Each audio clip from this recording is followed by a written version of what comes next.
Aloha, it's Dave Lawrence. How are you? I'm really appreciative for you to take time to enjoy this with me. I have a very special guest. I'm in Sydney, and it's a guy who has achieved so much in his life that he is a Sir. It's Sir Cliff Richard.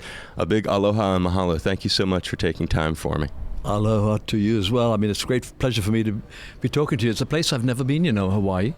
My old band, The Shadows, went there once a long time ago, and I wasn't with them at the time, so I missed the opportunity, and I keep saying I've got to go. I visit America all the time, so it would be nothing to just hop, skip, and jump over.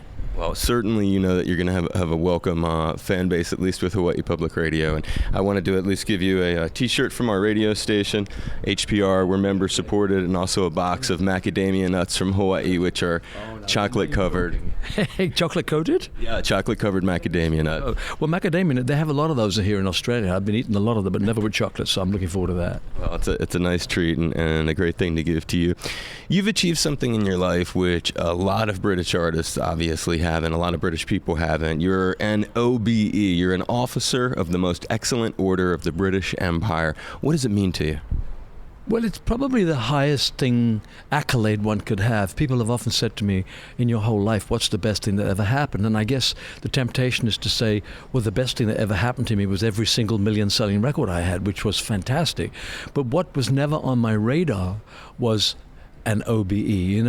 We're an unusual country in that we still have a very lively monarchy. There are other countries with monarchies, but somehow or another our monarchy captures the imagination of the world. So for the Queen and the Prime Minister and the public, it comes from the public really, to consider me worthy of an honor like an OBE was an absolute shock. And the OBE stands for Order of the British Empire.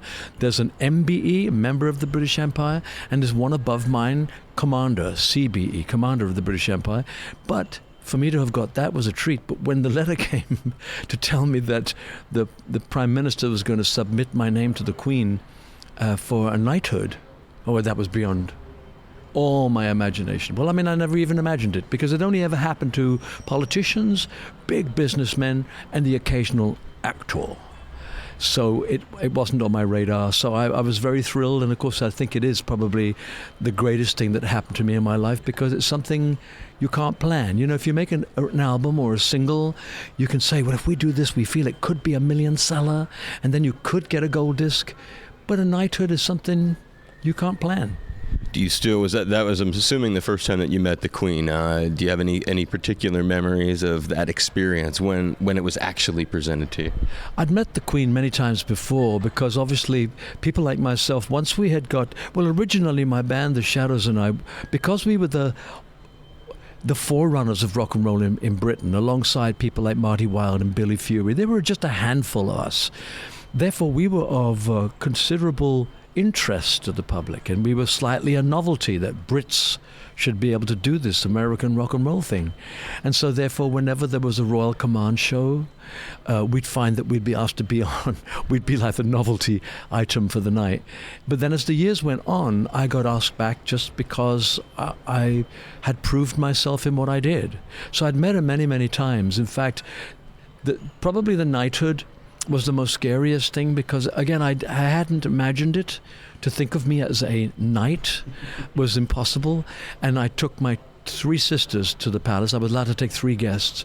So I took 3 sisters, and I found it very emotional because you were told exactly what to do. There was a stool with a handle on it. They said, do not think you can just go there. We've seen grown men fall down. So I took all the advice, took hold of the handle, knelt. She comes towards you with the sword. Now, this sword must have touched so many incredible shoulders, and it was going to touch mine. She says nothing. You say nothing. You stand up. She puts the Medal of Honor around you, and then she speaks. And the funny thing is, I could hardly talk. It was so emotional for me. I was so emotional in it. I didn't weep, but it was close. And she said to me, well, she said, it's been a long time coming. And I sort of went, I said to my sisters afterwards, she probably thought to herself, why are we giving this man this thing? Why didn't we give it to somebody who could at least talk English? So I blew it really that day, but she was very sweet and kind, and she did actually speak to me.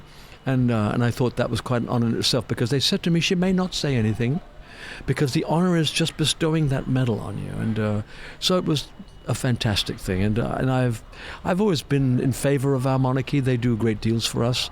They're probably the creation of billions of dollars and pounds every year because of tourism, and mainly because our palaces are lived in by our monarchs.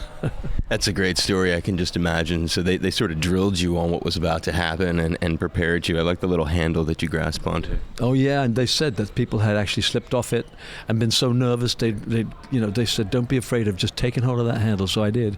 But it was a wonderful thing. And of course, the thing that got me was, I don't know in Hawaii whether people will know of my song called Congratulations. I appeared in the Eurovision Song Contest. It's supposedly all the writers and singers from all of European countries sing and compete to win that contest, to be voted the best song. And I did Congratulations, and I lost by 1 vote to a Spanish singer called Maciel.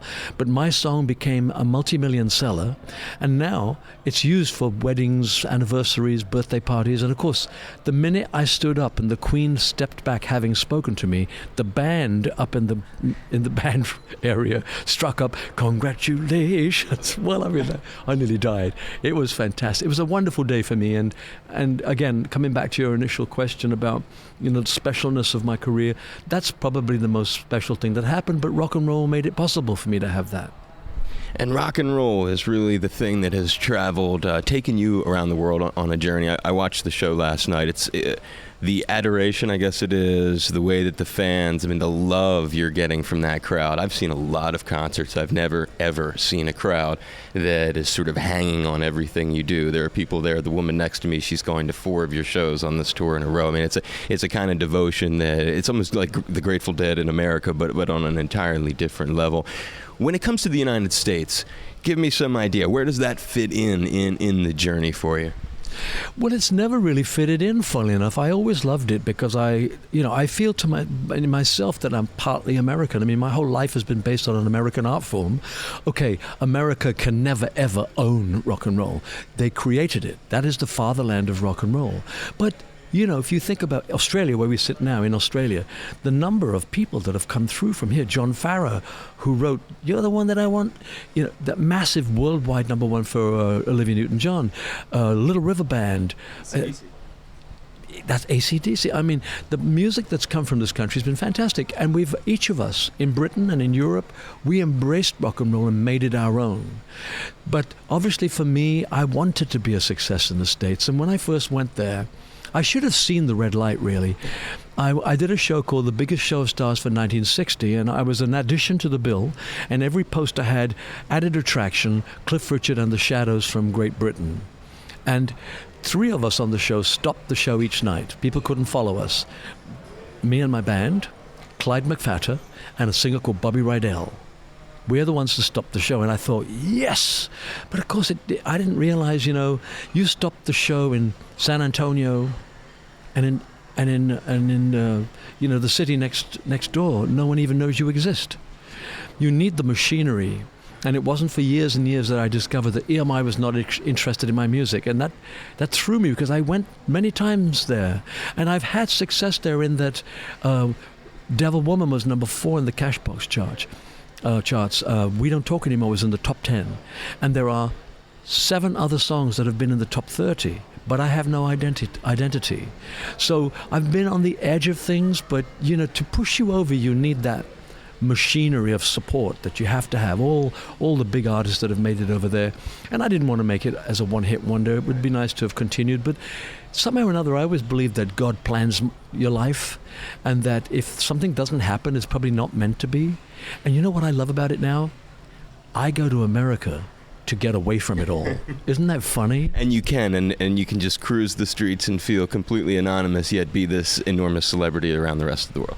Yeah, and I might get spotted by somebody in New York, but they're usually from Europe or somewhere else. And you tell great stories of that in your concert, too. I love the one about in Paris with the waiter. I mean, you do it so well on stage. You really portray the story of people going, is that? I wonder if that's, I think that might be.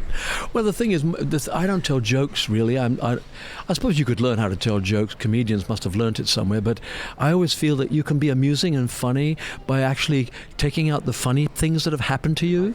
So everything I mention on stage actually happened to me. And again, I think that's partly the secret. You mentioned about the adoration and how people, obviously want to be there. And I think a lot of artists make the major mistake of not speaking to people. They may say, hi, and then maybe they don't say anything for another 50 minutes. And when you think about it, every single person that is at Grateful Dead or whatever concert you go to, that's one of the rare times when they're under the same roof as the persons whose music they've bought and love. So there's an opportunity you only have to say, I made my latest album in Nashville. You never guess who I met. They go away having known a little bit more about you. So I've always spoken to my audience, and maybe that's why I have that kind of support from them. They come knowing that maybe when they leave, they'll know me a little bit better. It's a personal connection that I saw you delivering as you describe it, telling little bits of your life, the stories. And you just wiggle your hips. The man wiggles his hips, the crowd, that they shriek. It's like it's Beatles-esque, it's Elvis-esque. I don't know what else. In a lifetime of concerts, I've never seen anything like it. And it makes me think about when you think about yourself. As I said to your manager, your road manager, Roger, the GM of my radio station and our receptionist are both Brits. I told them I was going to be doing this. I'm sure you know the kind of reaction that they had. And one of the things that it brought to mind, and the reaction of the crowd does too, I look at you are the embodiment of youth. You still are this youthful, vibrant, vivacious guy, and it's not BS. What are some of the secrets for living a long life? If you can share any of the things that maybe you've realized, wow, well, maybe it's because I go to the gym, or it's the mental regimen I have. Anything that you may have figured out after all these years has been a key to your ingredient of that youthful vitality. I think it's all of the above. You can, when you're very young, when I started, I made my first record, as I said, on stage, 17 and a half. On my 18th birthday, it was number 2 in the charts. I was the Justin Bieber sort of person of that period. So I was 17 and a half making my first record. But unlike Justin Bieber, I think that he's way ahead of me when it came to at that particular age, because I had no background at all musically. I had no piano lessons, no guitar lessons, no acting lessons, no drama lessons, no dancing lessons, nothing. I just heard Elvis. And subsequently after that, heard Little Richard and Buddy Holly and Ricky Nelson and the Everly Brothers. And thousands of us were absolutely besotted by that music and art form and wanted to be part of it. And some of us got lucky. I think I got lucky. I came in with very little credentials. I look at photographs and I think, I did look pretty cool when I was 18. Maybe I got in because of that. But in the end, you have to fight and struggle to make it work. And although luck plays a part in many people's lives, luck will appear and no one grabs it. Most of us who consider luck to have played a part in our lives, it only played a part because we said, I'm lucky. I want that here. So, all the things that you mentioned about whether it's diet or gymnasium or regime or whatever, yes, for years and years and years, I thought to myself, if I'm going to go on stage, I've reached this age and this stage of my life, and I'm slim, and I still have huge energy. I don't have any problem doing the show night after night, except last night I have a toe that's rubbed raw a little. I don't know if you watched the tennis recently. I saw Murray lost to Djokovic in the final, but in the last set, he had a trainer on, and his foot, the underside of his foot was rubbed raw. I don't know how he even got to the third set. Anyway, I felt a little bit like that last night, the show you watched, because I thought, I can't wait to get off and ease this toe. So today I've got it strapped up and wrapped up in cotton and everything, so it should be all right. But in the end, all of the things you mentioned have to play a part. You have to be committed enough to say, if I want to feel good and look good, I got to start learning about what to eat, when to eat it. I don't work out or do anything too strenuous when I'm on tour, except on my days off. If I have a day off, I try to play an hour of tennis with a pro, just really sweat and just breathe in lots of air. And when I'm not working, I do that, and alternately, every other day, I do the gym. So 3 days a week, I may be playing the gym, and 4 days a week, I play tennis. And that's the way for me to keep fit, but I also have a regime of eating. So I try to eat what's right for me. And that's helped. It must have helped. Something is here. I'm 72 now. I don't feel 72. When I'm singing Move It, the record that went to number 2 on my 18th birthday, I still feel 18. I don't know how else to feel. Cliff, you look so good, man. It's unbelievable, and I know you hear it all the time. But I have to tell you because it wouldn't be right. And I know the tennis is a big passion of yours, gospel another big passion. But because I have limited time with you, and I just want to hear a little bit about it. As a final note, the spirit of giving. Not everybody has the spirit of giving in their life, but if you go to Cliff's website, you read about your whole life is laid out in a really cool biography. There, you can flip through year after year. You're constantly giving back. There's a hospital here. There's someone in need there. It's nothing short of inspiring. When did that spirit of giving take hold? And is that maybe an ingredient, too, to this youthful vitality? Oh, well, I think so, because in the end, as a Christian, what happened was that I thought I was a Christian, and then I spoke with people, and I realized there were elements missing. Yeah, I believed in a God, but I didn't know how he fitted into my life, and that didn't feel somehow right to me. I thought, if I'm really a believer, I should at least know what he desires of me. And so I followed it through, and by reading the New Testament in particular, I could see that Jesus played a major factor in people's lives. And I remember lying on my bed one night after about 2 years of questioning and seeking, and then thinking, I can't walk away from this. I remember lying on my bed saying, okay, Jesus, I don't even know how to do this, but I'm going to say the words, I want you in my life. I felt nothing. I wish I could say that, bells rang and a voice came from heaven saying, welcome, but no, nothing like that happened. It wasn't until 6 months later I was in Paris, which I used to perform in Paris in those early days. And I was sitting outside having a coffee the next morning after the show, and a friend of mine walked by. It's really funny how the 60 degrees of separation. There in Paris was this friend of mine who'd known me for quite a while. And he came and sat with me and joined me for a coffee, and then he said, you're different, aren't you? And I said, what do you mean? He said, well, you just sound different. For a start, you haven't sworn. And I said, well, So he noticed the difference. I didn't feel any different. And then I recognized the fact that sometimes, you can move from one country to another on a train and really not see any difference. It's not until you really get into it that you feel the difference. And so Christianity came in, and by acknowledging the fact that something special had happened to me that night in bed, that perhaps Jesus had entered my life, I started meeting with people who worked with, there's a charity that I got to know and love and still do called Tear Fund. And one of the church members used to work for that group. I got introduced to them. They said, what about doing a charity concert? I did a charity concert. And in those early days, all we did was buy, I think, a Jeep. That's all we could raise. In those days, money was, a different thing. And I liked the idea that I was able to use my career and enhance somebody else's life somewhere, someone who I would never ever meet maybe. And so it's continued that way, and I've stayed in touch with charity work. And in fact, my knighthood, the thing that thrilled me about it was that it wasn't my knighthood for what I did for show business. Usually there's a reason for it. That would have played a part, of course it would. But the knighthood came because I had devoted a lot of my time and given a lot of my finances to charity. And I thought that put me, because I felt bad, I have to say. There was McCartney and Elton John and loads of other great rock singers that have come from England, but I was the one to be the first to get an award like this. And it made me feel better that they hadn't raised my level by saying, his music. Because other people had done similar things, perhaps even more, I don't know. Anyway, that's changed now because there is now a Sir Paul McCartney and a Sir Elton John. But Sir Paul is an MBE. Well, now the Beatles got an MBE. One thing I can say was they had an MBE, but I got an OBE. Exactly, that's what I was saying. But again, no, it takes us back right to the beginning because it is the spirit of giving, and that's why you got the knighthood. That's sort of where our conversation started. And I wanted to acknowledge that that side of you does make a difference, and I'd like to present that to our audience back in the States.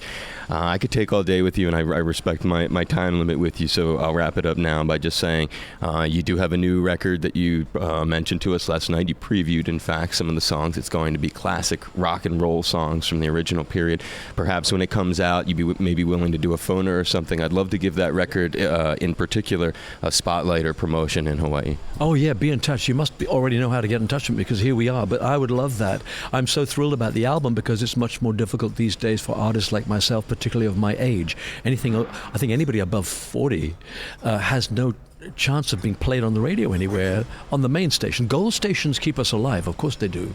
But to make a new album, it's out of the question. So I had this idea of doing the iconic rock and roll stuff. As you say, I previewed things like Poetry in Motion, Dream Lover, Rip It Up, It'll Be Me, that wonderful Brian Hyland song, Sealed with a Kiss.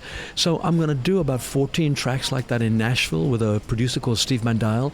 He's put together a band for me. Semi-live. We'll do it live. I'll sing it live with them. And then we'll doctor it. If we think it needs an extra guitar sound, we'll put it on. And so use modern technology and hopefully pay respects to these iconic songs that maybe people who are of a certain age listening to us now will say, oh my goodness, I know where I was when Dream Lover came out by Bobby Darin. But I hope they don't rush out and buy his version. I'd rather they buy mine. It's Sir Cliff Richard, and it is an honor, Sir Cliff, and just means a lot that you would take the time. You give off a very human, down-to-earth, wonderfully easygoing quality on stage, and for a guy who's been so honored, it's just a thrill that it's a lesson in ego, to keep your ego in check and to be a giving, thoughtful person. So thank you so much, the great Sir Cliff Richard. Thank you. I hope this wasn't a hassle for you. Oh, no, it has no hassle at all. Thank you so much for your interest. I really appreciate it. And for those of you in Hawaii, please wait for me. I'm really thrilled if I can get over and perform. Awesome. Aloha. Aloha.